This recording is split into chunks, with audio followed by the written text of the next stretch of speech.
تقریباً ہمارے کو 20-25 کلاسز لیے کہ لا الہ الا اللہ کیا ہے اور اس سے آئندہ قیامت تک اللہ تعالیٰ قوم سے کیا چاہتا ہے, انسانوں سے کیا چاہتا ہے, سماجی اعتبار سے, سیاسی اعتبار سے, تعلیمی اعتبار سے اور فیملی کے اعتبار سے اس کا مقصد کیا ہے, یہ کس لیے بولا گیا اور اس کا بیک گراؤنڈ کیا ہے, اس کے اوپر زبردست کلاس لیتے تھے. ایک مرتبہ ہمیں منگلور کے ایک کلاس میں تھے, تقریباً مجاہد بھائی اور ڈسٹرکٹ لیڈرز بھی تھے, ایک جھوپڑی کے اندر جو ہے انہوں وہ کلاس لے رہے تھے. مطلب وہ جو بڑا ہال تھا, تھوڑا ایک اچھی کلاس سینسیٹیو ذرا جھوپڑی جیسا ایک عمارت تھی, وہاں اس کے اندر بیٹھ کر لیں گے بول کر. وہ کلاس کی گرمی تو الگ تھی, اوپر کی گرمی الگ تھی, پورا پسینہ پسینہ ہو رہا تھا. مطلب جب کلاس لیتے تھے تو اندر سے جو ایک روحانیت ہوتی تھی, جو میسج انہوں دینا چاہتے تھے وہ کتابوں میں نہیں ملتا تھا. خود بیٹھتے تھے, ریسرچ کرتے تھے اور آسان زمانے میں لوگوں کو سمجھ میں آنے کے لیے ریلیونٹ سبجیکٹ جو ہوتا تھا وہ بنا کر پیش کرتے تھے. لیکن بہت سے لوگوں کی ٹوپی نہیں ہوتی, بڑی بڑی داڑھی نہیں ہوتی, بڑے بڑے جھبے نہیں ہوتے, تو لوگ ان کو پہچانتے نہیں. یہ چھپے ہوئے ولی تھے. اللہ کے ساتھ ان کا جو رشتہ تھا وہ راتوں کو جب انہوں اٹھتے تھے وہ نظر آتا تھا. تو اتنا بہترین انٹلیکچوئل, زبردست ورائٹر, زبردست رائٹر, تھنکر, لیڈر, اور ان کی طرح ایک نعم البدل ہمارے کو ابھی تک نظر نہیں آیا. بہت سے لیڈرز ہیں, ہر لیڈر کی الگ الگ کوالٹی ہے, الگ الگ صلاحیت ہے, الگ الگ ایک ان کی اندر قابلیت ہوتی ہے, لیکن یہ جو ہے ملٹی ٹیلنٹڈ تھے. اور ان کا جو پیشہ ہے وہ پوسٹ آفس میں ہائر آفیسر تھے. ریٹائرڈ ہونے کے بعد فوراً ہمارے ساتھ جڑ گئے.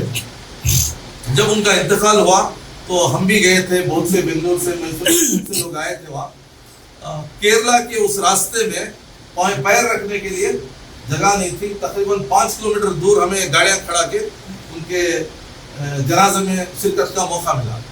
ہم جو جنازے کو گئے تھے وہاں پر نماز ہو رہی تھی, اتنا بڑا مجموعہ تھا, ہم سمجھے کہ یہی نماز ہو رہی ہے, تو معلوم ہوا کہ اس سے پہلے بھی نماز ہوئی ہے, اس کے بعد بھی نماز ہونے والی ہے. مطلب ان کے شافعی مسلک میں ریگولر کیا ہوتے ہیں, نمازیں ہوتی ہیں. تو آتا تھا قافلہ, نماز پڑھ کے جاتا تھا, قافلہ آتا تھا, نماز پڑھ کے جاتا تھا. تو پوری گورنمنٹ پریشان ہے کہ یہ علاقے میں کون ایسا آدمی تھا جو اس کے لیے اتنے لوگ آئے ہیں. وہاں پر یو پی کی گاڑیاں, تمل ناڈو کی گاڑیاں, کیرلا کی گاڑیاں, آندھرا کی گاڑیاں, اس طریقے کے تقریباً 10-15 اسٹیٹ کی گاڑیاں وہاں پر موجود تھیں. اور وہاں پر الگ الگ بھاشا میں بات کرنے والے لوگ وہاں پر تھے. اور ہر ایک کے چہرے پر ایسا محسوس ہو رہا تھا جیسا کہ اس کا ایک باپ کا انتقال ہوا.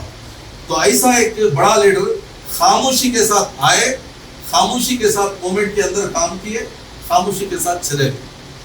یہ اتنے ہزاروں کیڈرز کو بنانے کا جو صدقہ جاریہ ہے, جتنا بھی ہمارا سروس, سوشل سروس ہو رہی ہے, پولیٹیکل سروس ہو رہی ہے, جو بھی ہم جیلوں کو جا کے قربانی دے رہے ہیں یا الگ الگ طریقے سے تحریکوں سے قربانی دے رہے ہیں, اس کا ضرور ثواب انشاءاللہ یہ سعید صاحب کو ملے گا.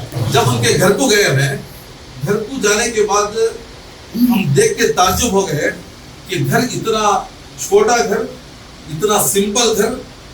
تعجب ہوتا ہے, ہمارے معمولی کاریہ کرتا کا گھر بھی ہوتا چھوٹا نہیں رہتا, بہت چھوٹا.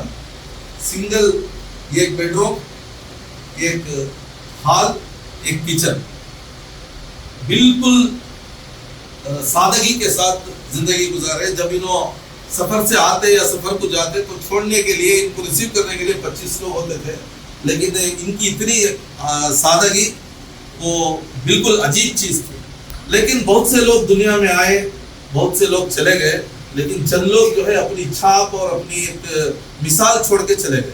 تو انشاءاللہ قیامت کا دن بہت سے لوگوں سے, بہت سے انبیاء علیہ السلام سے, اولیاء اکرام سے ہماری جو ملاقاتیں ہوں گی, اس میں یہ بھی ایک ولی بن کر انشاءاللہ ہمارے ساتھ وہاں پر ملے گی. بہت سے ہمارے تذکرے میں یہ بات آتی ہے کہ آپ کے ساتھ علماء نہیں ہیں, آپ کے ساتھ بڑے لوگ نہیں ہیں, لیکن میں ان سے بڑا عالم, ان سے بڑا لیڈر, ان سے بڑا قائد, ان سے بڑا ایک قربانی دینے والا ہم نہیں دیکھتے. بہت, یہ جب رات کو سوتے تھے تو ان کو صبح کی امید نہیں تھی, اور بہت زیادہ رسک ان کے ہاتھوں میں تھا, چونکہ پورے کیڈرز کا مینجمنٹ اور جو بھی ایجنسیاں ان کے پیچھے پڑی ہوئی ہیں, سب کا ایک مینجمنٹ یہ تمام چیزیں جو ہے ایک شورا میں ہوتی تھی، اور شورا کا ٹاپ آدمی یہ ہوتے تھے.